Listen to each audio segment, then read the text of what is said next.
Happy birthday, baby stork.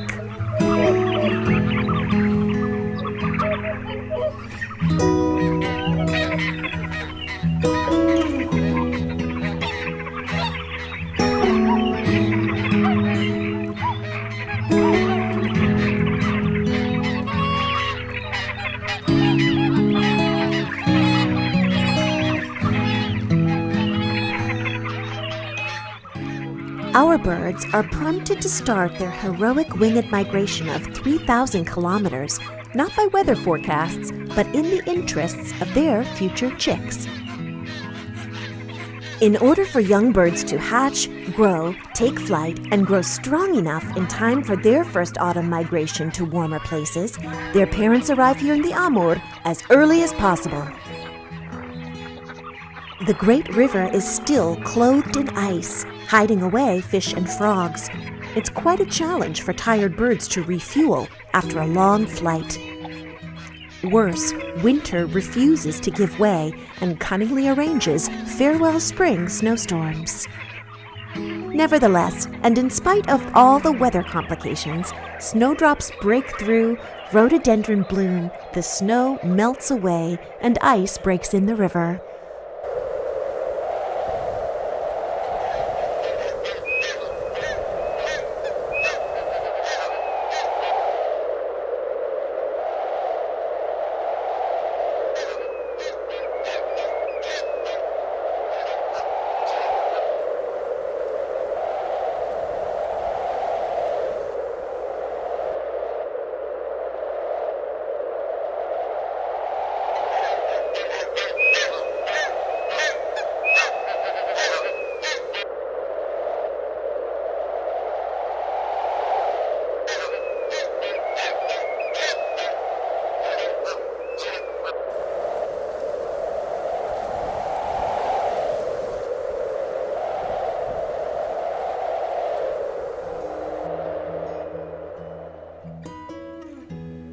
Choruses of frogs announce to all that spring has come into its own.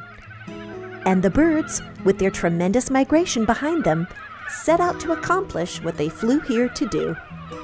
Our pair of oriental storks don't need to build a home for their children.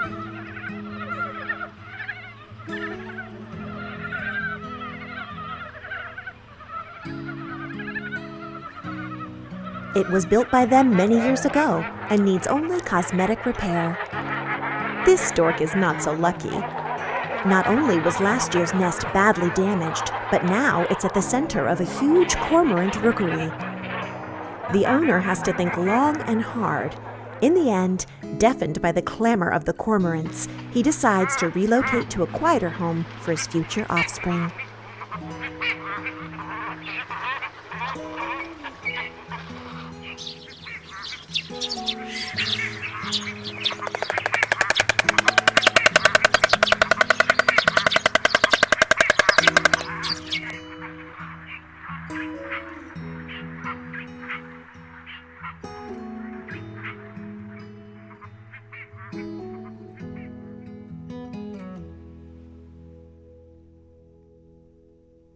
No sooner have the birds dealt with their housing issues than humans emerge from their winter hibernation.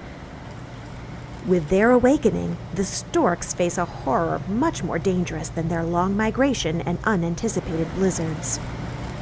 It is the annual, inevitable, and senseless spring grassland burning.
Happily, this nest was left untouched by the fire. The time for love is past. Now the pair will warm their 4 eggs day and night with their bodies.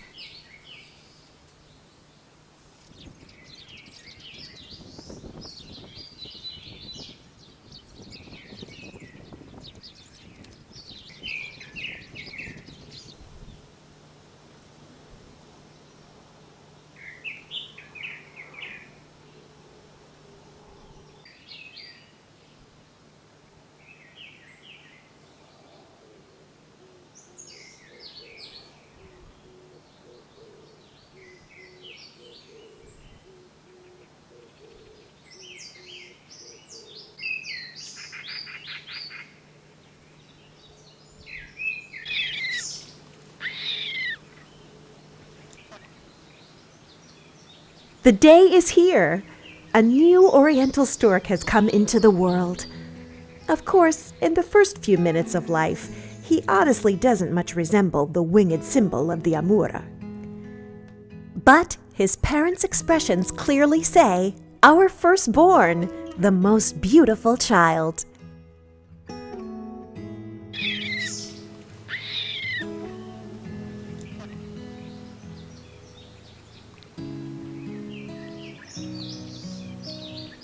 Not long after the first, the second chick breaks through his shell. It's more fun together, of course.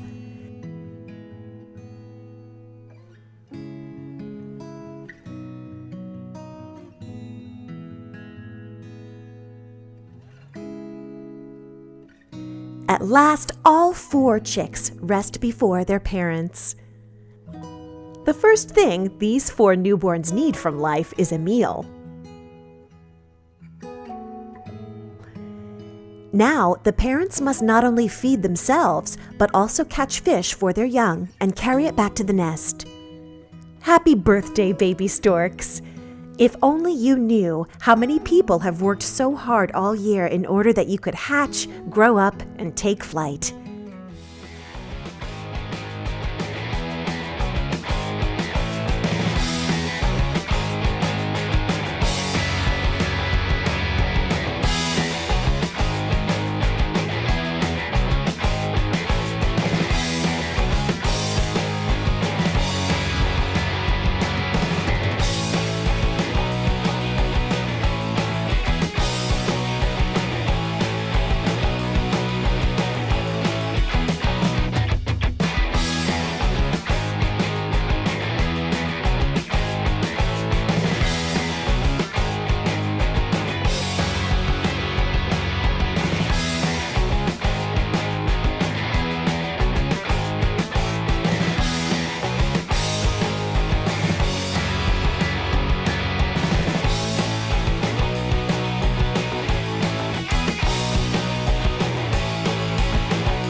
Diapers have not yet taken the bird world by storm.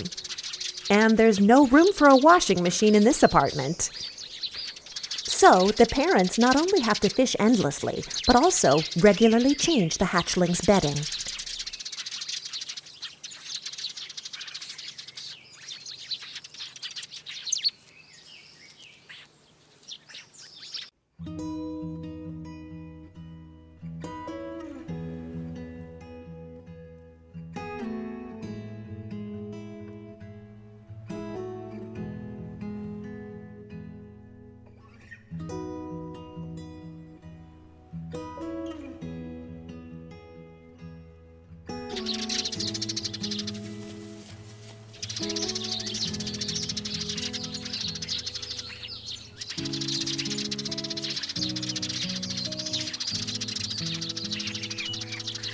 A stork's nest is not a single-family home by any means. It is always a big dormitory for birds.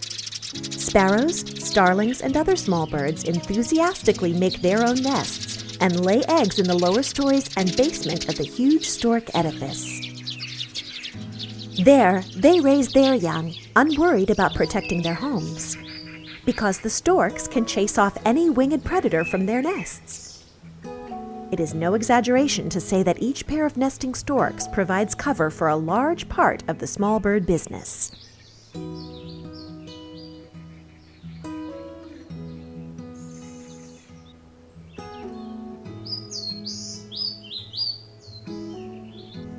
After protecting the baby storks from catching a chill all spring, now there's a new problem, preventing sunstroke in the hatchlings due to the summer heat.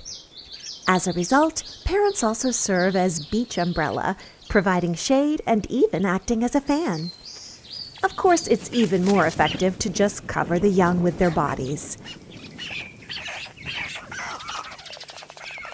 Distracted by fishing, the male stork may forget that it's his turn to take a shift on the nest. We humans are familiar with this problem, too. In the stork world, spouses don't need Wi-Fi or WhatsApp to call their wandering partners home. A good, strong beak is all that is needed.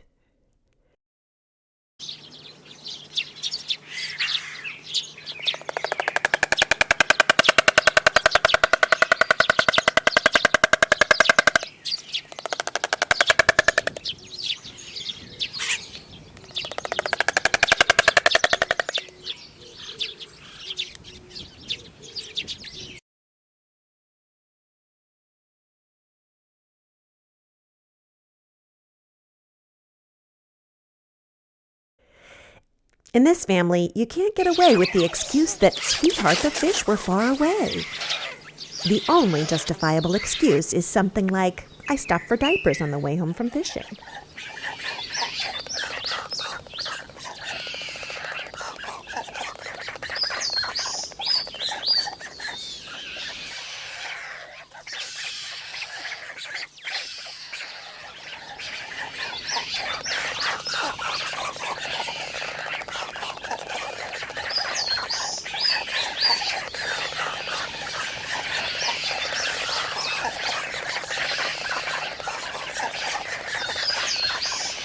The Russian saying, in a big family, don't click your beak, or you snooze, you lose, is not about storks.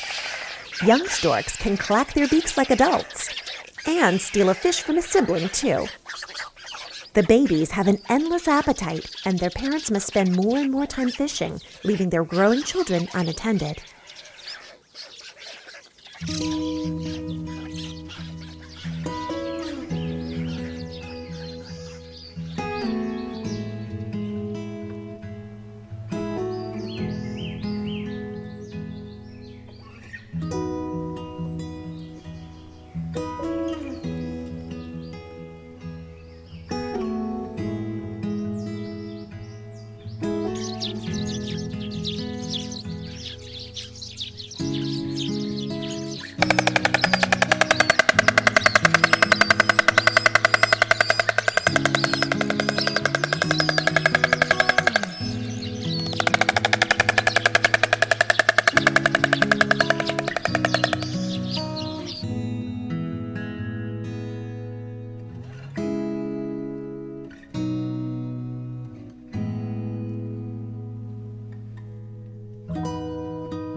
We don't know if storks can count to 4, but judging by this mother's gaze, they can. We don't know how this young bird managed to fall out of the nest, and we never will, nor will his parents. But we do know that, here in the steppe, someone will immediately take advantage of his fall.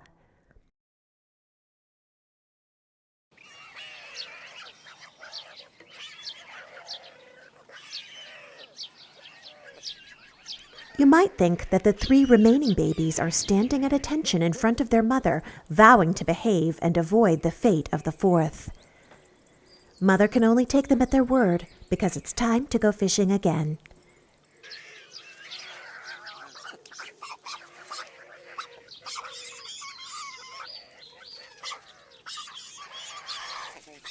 Life continues around them. No one in this world thinks to announce a mourning period for the fallen baby stork.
The white-naped cranes also have a new addition. Their nest is not in a tree, but on the ground. So unlike the comfortable life of baby storks in their inaccessible skyscrapers, crane babies must be on the move just hours after hatching, and learn to run as quickly as their parents across the steppe.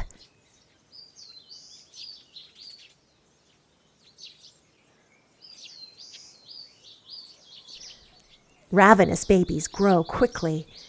It's no longer possible to use your body to protect them from the heat. So you carry an extra supply of water and serve as a water fountain and mobile shower unit.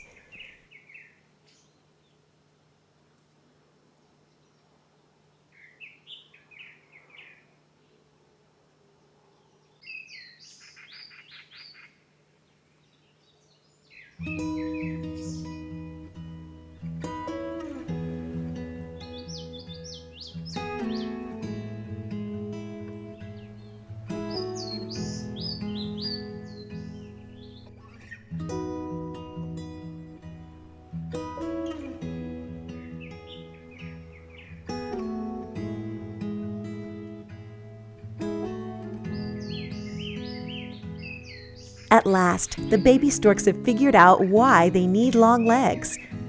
But they still don't know what to do with their wings.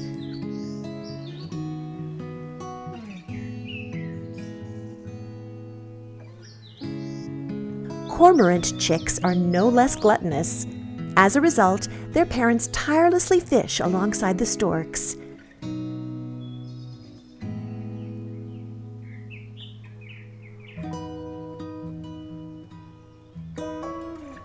It seems as if the eldest crane chick is beginning to suspect that his wings might have a use.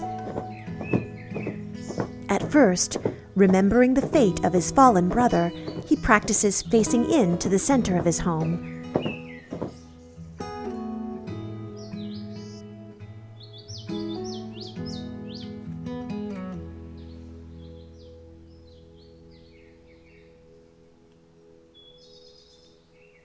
But he gradually gets more confident.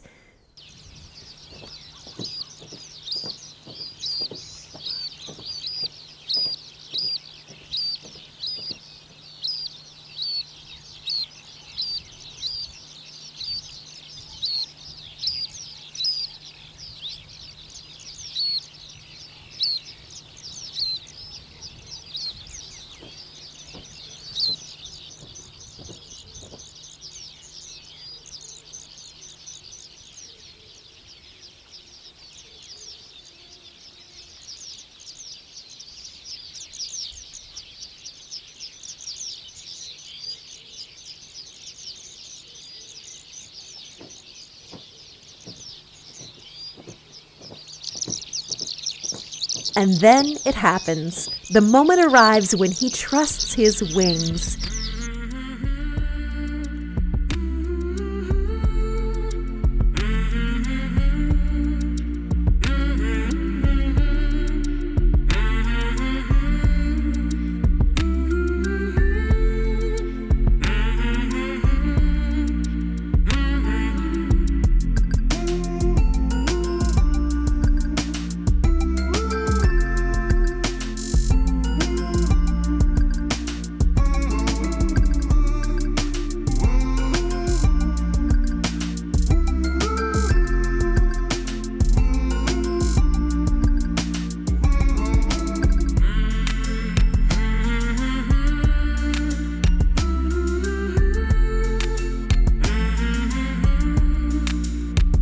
Good luck to you, young winged symbol of the Amor.